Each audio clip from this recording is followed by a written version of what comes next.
Welcome. I'm Leslie Canham. I'm Mary Gavoni. I'm Linda Harvey.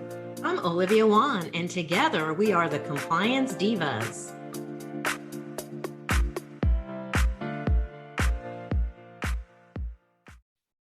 Welcome to the Compliance Divas podcast. My name is Olivia Wan. In today's discussion, I have the honor and privilege of interviewing Leslie Canham to talk to us about California OSHA Emergency Temporary Standard revision that took place May 6. Federal OSHA Healthcare Emergency Temporary Standard came to an end on December 21st last year. In California, the OSHA Emergency Temporary Standard remains in effect and was revised on May 6. As the Compliance Divas, we bring clarity and simplicity to compliance by navigating regulatory compliance to keep you on course. Please subscribe to the Compliance Divas podcast through your favorite podcast channel or on our website, thecompliancedivas.com. Any resources we mentioned during the podcast can be found at thecompliancedivas.com. Also, please submit your questions to support@thecompliancedivas.com. Leslie, I'm so excited for you to share this information that was just recently published so that our California listeners can be up to date and current.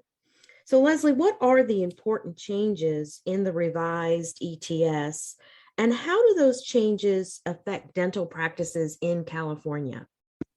Well, Olivia, many people think that the emergency temporary standard doesn't apply to them, but in California, OSHA is much more strict. And we have had not only one revision to the emergency temporary standard, but it's been readopted 3 times. So this is the 4th iteration of that standard. And the important changes really include the definitions. And there's definitions of close contact and infectious period are now defined, so their meaning will change if the California Public Health Department changes its definition of that term within either a regulation or an order. And with the ever-changing data and science and new emerging information that we have regarding COVID-19, that's important for OSHA to be able to flex with the most current health information. So the definition will be changing, and then also the definition of COVID-19 test. Previously, in the last version of the ETS, employees had to be tested in front of either a healthcare provider or in front of the employer so that it was validated. Now it's going to be easier to self-administer a test with self-read results. And instead of having a video observation of the entire test or having a healthcare provider, now just a date and timestamp photo of the test result will be sufficient. And that's something that can easily be done with someone's own cell phone. They also changed the definition of fully vaccinated. It's been actually deleted because there's several different versions of fully vaccinated. Does that mean 1 Johnson & Johnson? Does that mean 2 Moderna and Pfizer? Does that mean boosted? Does that mean second booster? So as things evolve with maybe perhaps 3rd and 4th boosters, fully vaccinated is deleted as a term. And another thing that employers in California need to be aware of is that COVID-19 testing must be made available to all employees with COVID symptoms. This means regardless of vaccination status, where previously it only applied to unvaccinated employees. Employers are now required to offer that testing at no cost to employees and during time that they're being paid. So this is on the clock type of testing as opposed to on their own time. There are other points that to be considered. One must read the emergency temporary standard to be aware of what other triggers there are. There's also information on exclusion of employees who have had close contact. And today, employers have to review whatever California Public Health Department guidelines are for employees who had close contact and implement what's called quarantine and other measures in the workplace to prevent COVID-19 transmission in the workplace. I want to talk a little bit about isolation and quarantine a little bit later. And there's another requirement for exclusion of employees with COVID-19, and the requirement for employees who test positive for COVID-19 has been updated to reflect the most current isolation and quarantine guidance. One other thing that's kind of interesting is that for all businesses in California, which is what this emergency temporary standard applies to, partitions and barriers have also been deleted and are no longer required. But I would encourage dental practices to continue to keep those partitions and barriers up, because many patients aren't aware that at this time they still need to wear face coverings when they enter a healthcare setting, and dentistry is considered a healthcare setting. So if the barriers and partitions are already there, it doesn't make sense to take them down when we may have a hazard from a patient who's unmasked who comes into the reception room and sneezes or coughs. Now, there are a few parts of the previous standard that are going to stay in place. And of course, I think that everybody is familiar with the establishment of implementing and maintaining a written COVID-19 prevention plan. Also, making sure that they notify public health departments of outbreaks. That means 3 or more employees have COVID-19 within the practice. Also, providing employees notification if they've been exposed or had a close contact. So again, there's no physical distancing requirements, but in a healthcare setting, we should still be mindful of keeping patients in the reception room distanced from other patients. I think they kind of expect us to keep them safe while they're in our care. And if we do have an outbreak or even a major outbreak, which is 20 or more employees with an exposed group, then physical distancing would go right back into place. Something else that we'll discuss a little later is the requirement for employers to do an ongoing assessment of workplace hazards and make sure they prevent transmission of a disease. So that will be something that would be appropriate to do at all times to continue beyond COVID, to continue to look for workplace hazards. And while face covering requirements for the general public when they're going to, let's say, a restaurant or a movie theater or a grocery store, that they're no longer mandated in workplace settings. They were at one time mandated for unvaccinated workers in all indoor places. But now California Public Health Department has issued guidance that in healthcare settings, face coverings are required regardless of vaccination status. So in dentistry, this means both patients and dental healthcare workers. Leslie, that's such great information to get practices up to date. And I would like to mention, to supplement what you've said, that when respirators are required by the employer, OSHA requires certain things to be accomplished. One is anyone that is going to wear a respirator must complete training on respiratory protection. Fit testing is required to make sure that the mask is properly, the respirator is properly making a seal over the nose and mouth of the user. And I want to mention, Leslie, that, and this is often overlooked and it's a violation of OSHA, if someone is required to wear respirators in the workplace, they must have medical evaluation first to make sure that they are physically and physiologically cleared to wear a respirator. So training, fit testing, medical evaluation, and let's not overlook that they must have a written respiratory protection program. The Divas put together a video that will actually walk people through on how to do fit testing. The fit testing video may be purchased on our website. Is that right, Leslie? You can find the fit testing video, and that's a great place to purchase that. Leslie, can you talk to us about voluntary use? Well, Olivia, when voluntary use is in place, that means that the employer has conducted an assessment, hopefully, and determined that the requirement is not there to provide respirators on a required basis for employees, but employees still feel that they want to wear the respirators for their own protection. And that would require that the employer, number one, oblige the employee. So the respirators must be provided at no charge.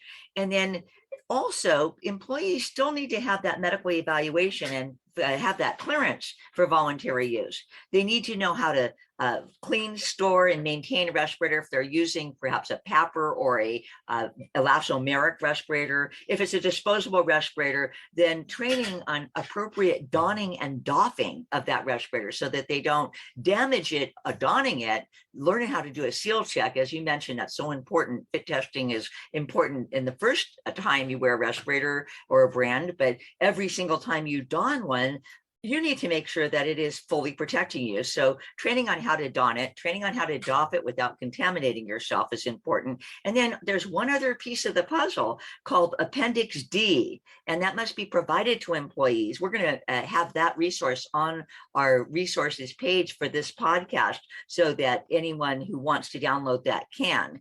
And so those are really the four components: medical evaluation, procedures for training, storing and maintaining respirators if they're reusable, training on how to don and doff, and then also, of course, making sure that employees have that Appendix D. That's helpful, Leslie. Thank you. And what kind of reminders can you provide dental employers that relates to screening patients and face mask? Well, it's been a regulation since 2009. In California, we have what's called an aerosol transmissible disease standard. According to the ATD standard, all patients must be screened. And I think we probably didn't bring that to light until COVID said we need to screen patients. And so now, just reminder to employers, just because some of the levels of COVID have dropped off, it doesn't excuse healthcare providers from screening patients. Unless a dental practice wants to be subject to the aerosol transmissible disease standard, they must screen patients. So screening patients is still required. As I mentioned before, in healthcare settings, face masks are still required, face coverings for all people in a dental setting. That's both patients and employees who may not be clinical, who may be working at the administrative area. And one other thing that Cal OSHA tells me is that respirators should be worn by employees who are performing aerosol generating procedures. And this is in place because we can't always screen out COVID. There may be either an asymptomatic or pre-symptomatic patient who passes right through our screening process, and they can be infectious and transmissible to us. And as we know today, with vaccination, sometimes vaccination and boosted doesn't always mean that you have full protection. It means that you're likely to have less severe illness or be hospitalized. So it is still transmissible. And I think sometimes we forget that being vaccinated does still mean that employees could be subject to infection. So while we're seeing rates of COVID go down in some areas in our country and maintain on that downward trend, we still need to follow the aerosol transmissible disease requirements of screening patients, wearing face masks, and using a respiratory protection when we could be exposed to a hazard. But being exposed to a hazard, now, Olivia, I know that you have mentioned many times in a previous podcast how to perform a hazard assessment and why that's important. Can you tell us a little bit more about that? Sure. So we are required, even prior to COVID, let's say COVID didn't exist, we are still required to conduct a hazard assessment. And that allows us to identify the types of hazards in the workplace, what types of appropriate personal protective equipment must be utilized, and also the types of work practice and engineering controls that are in place. Now, with COVID, we are required to conduct a hazard assessment that relates to COVID-19. And in doing so, we would outline the PPE that's being utilized. So please include respirators. Also, what are we doing to minimize aerosol? Now, in the example that I ran into, there was an employer that there was a complaint against the employer because the dentist was not providing respirators.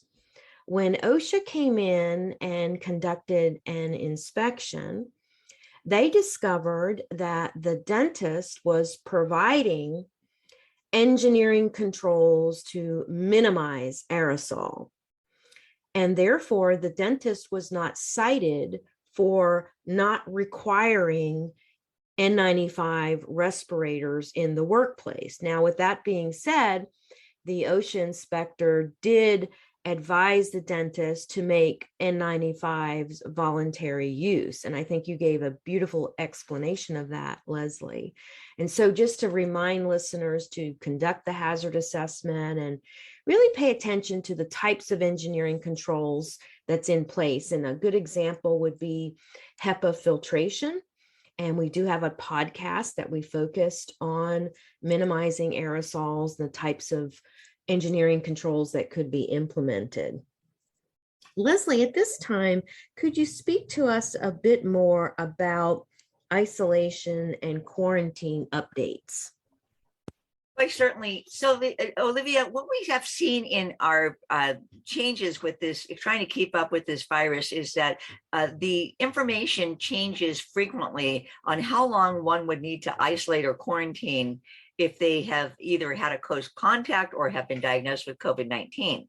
So our public health department in California changed their isolation and quarantine periods in April of this year, 2022. And they also, what that information was reflected in Cal OSHA's emergency temporary standard, which was effective again, May 6th of 2022. And so in the first table, it describes what the exclusion requirements are for employees who test positive for COVID-19. And this applies whether anyone has been vaccinated or they have not. This is all employees, regardless of vaccination status, previous infection, or lack of symptoms. So any employee who tests positive must be excluded from the workplace for at least 5 days after the start of symptoms or after the first positive test if no symptoms. Now, there's some more information that goes through when an employee can come back to work regarding testing and if they have testing available to them. And that includes the same standard that we have heard of not returning to work until 24 hours after the fever has resolved without the use of fever-reducing medications.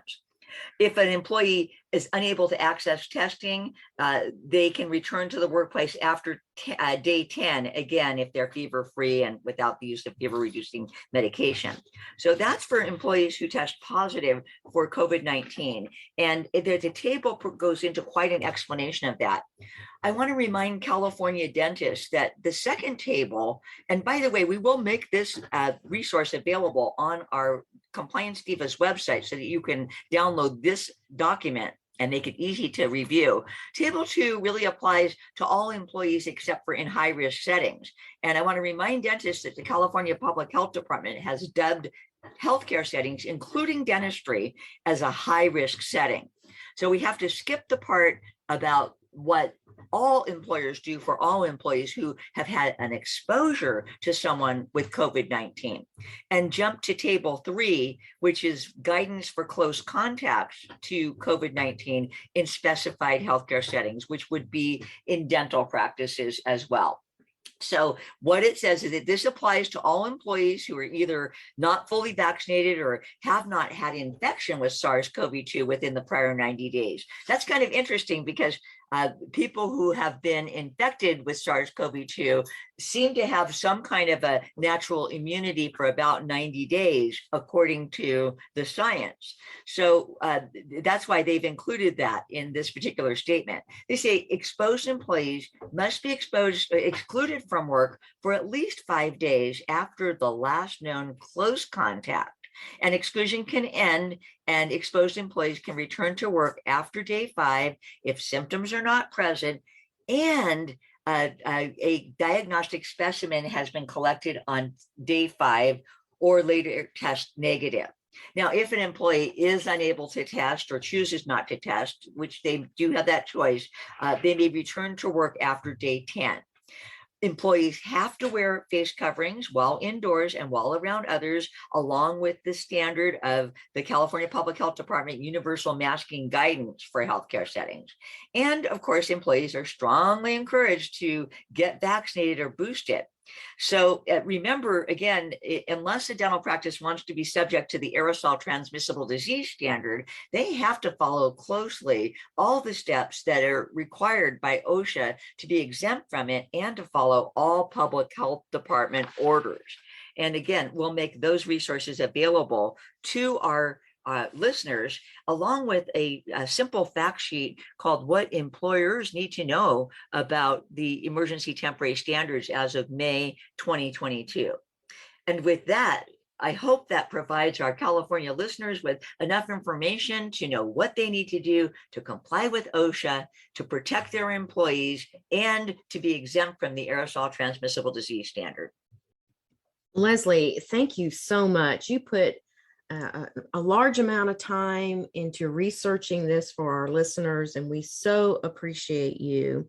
I do want to mention again for the listeners, if they would like to learn how to do fit testing and save their practice money and time, we do have that video on our website. As the Compliance Divas, we bring clarity and simplicity to compliance by navigating regulatory compliance to keep you on course. Please submit your questions to support@thecompliancedivas.com. Any resources that we mentioned will be on the Compliance Divas website. Thanks for tuning in, and thank you again, Leslie.